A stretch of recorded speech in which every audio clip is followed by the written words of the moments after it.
Le râteau là, il est pas en chocolat? Si, il est en chocolat rouillé. Ils auront eu 15 heures pour confectionner leur œuvre. Eux, ce sont les prétendants au titre de meilleurs ouvriers de France en pâtisserie. Dans le cadre des sélections du quart sud-est, ils étaient 5 à Nîmes à se soumettre au jugement de leur père. Parmi les critères, la façon de travailler, la dégustation et la présentation du buffet, une pièce majeure. On leur a donné un volume à respecter, c'est-à-dire qu'au sol, ils avaient 1,50 m de large sur 3 mètres de long et 2,70 m de hauteur.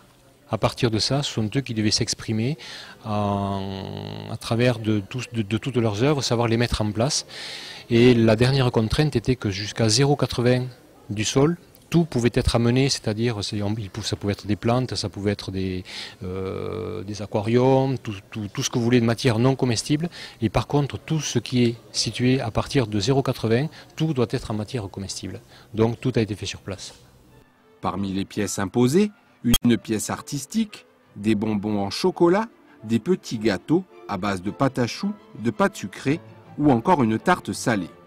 Le tout réuni autour d'un thème, du jardin zen au design dans la géométrie en passant par le temps.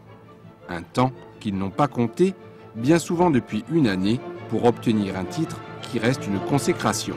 Le MOF, c'est le concours que tous les pâtissiers, je pense, rêvent décrocher un jour. Enfin, en tout cas pour moi, c'est la sensation que j'ai. Et voilà, donc ça fait longtemps que j'y pense. Et puis petit à petit, on fait son chemin. Et puis un jour, on essaie de se lancer, quoi. Le MOF, c'est déjà l'excellence professionnelle. Donc c'est pour voir un petit peu où c'est qu'on en est personnellement, parce que c'est bien de se lever le matin, de faire une belle vitrine en pâtisserie, de dire, comme je dis souvent, on se tape sur le ventre, on dit qu'on est le meilleur, et puis c'est tout, on ne sait pas. Donc là, ça permet justement de s'affronter à d'autres.